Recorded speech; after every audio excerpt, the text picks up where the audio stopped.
Okay. Yeah. Thank you very much.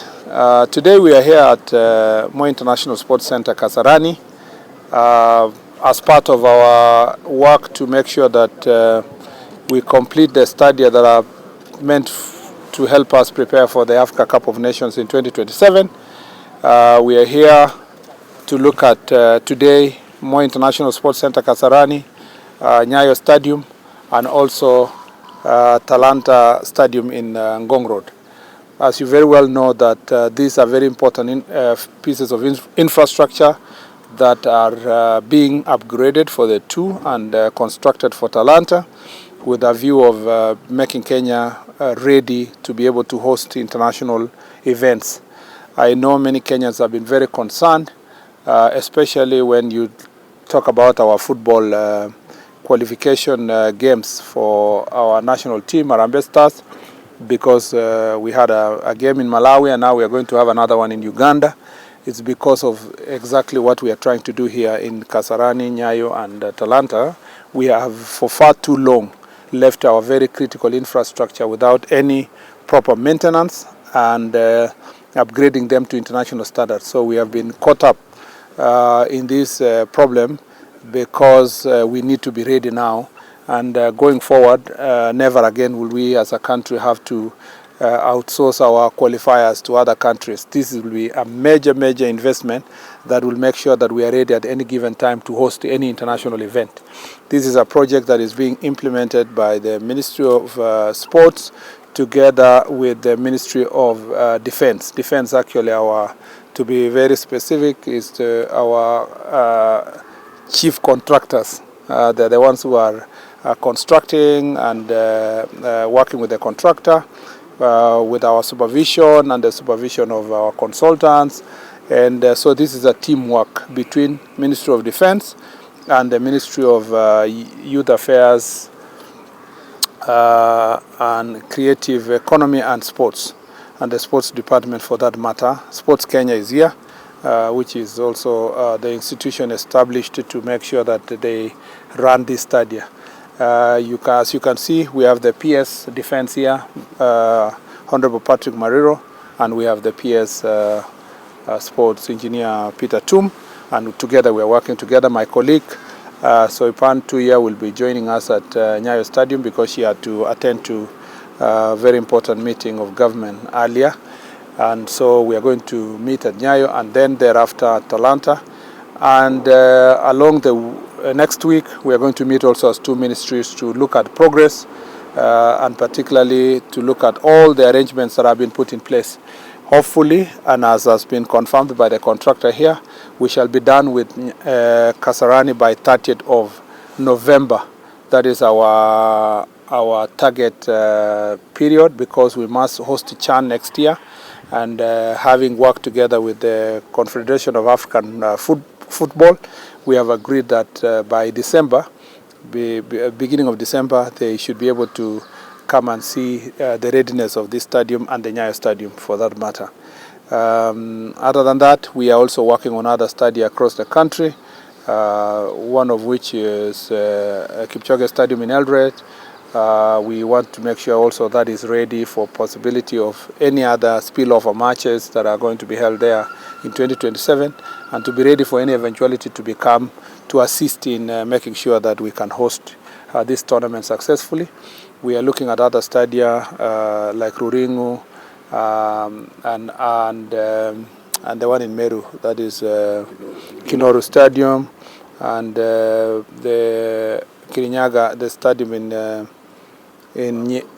Wanguru, yes, in Kirinyaga, to make sure that we complete. They has been pending for far too long. We are at the tail end of making sure that they are completed and handed over officially to the entities that are going to run the county governments.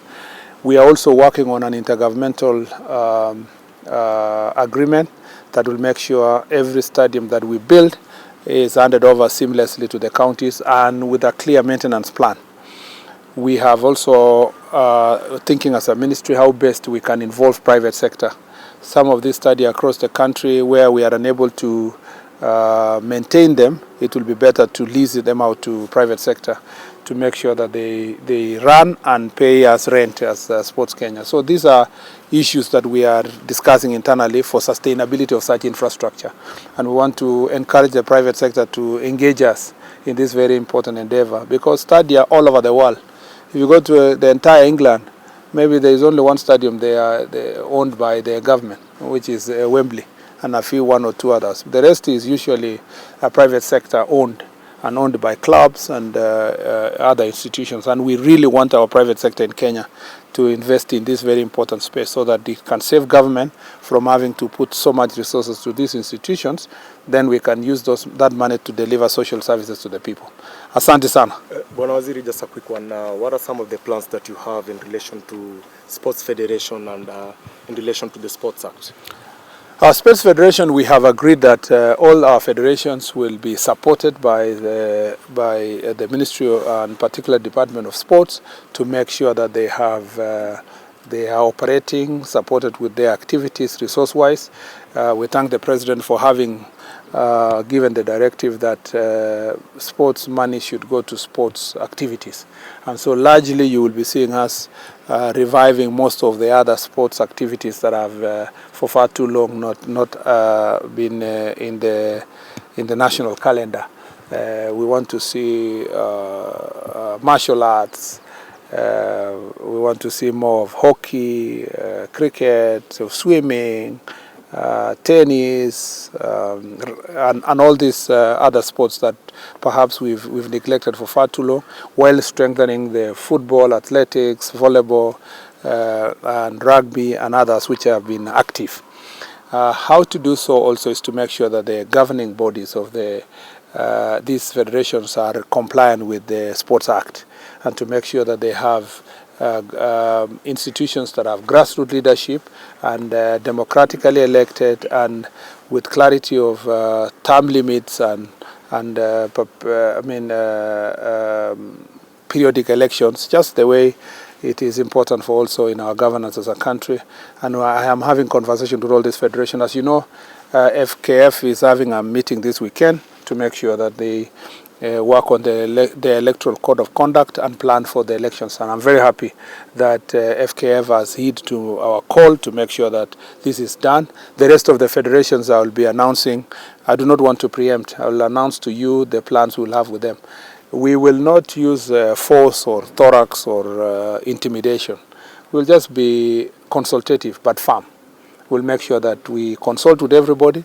Sometimes it's just listening to people's views, but we will adhere to the act, not by fighting, but by sitting down together and agreeing what roadmap are we going to have in place to make sure that these institutions are in place. Thank you. Yeah. Thank you so much. Asante sana. When you go to the answer, you see that there we have completely employed the two chiefs. Okay.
Modern technology. Yes.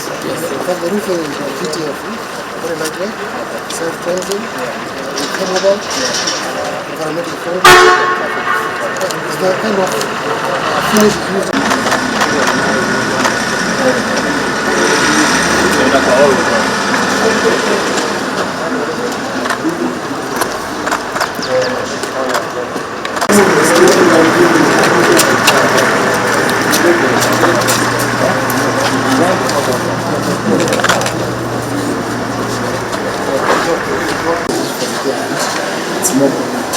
What will happen here?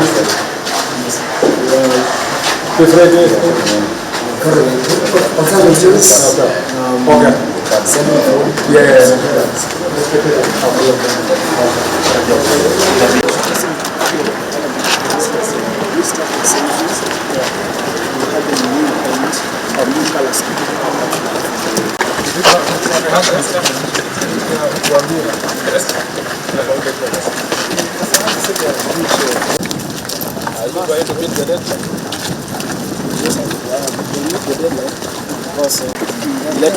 But have you started? Because that was it where you had a problem. Yes, it has started. The MC has started. Fabrication has started in time. Shipping time?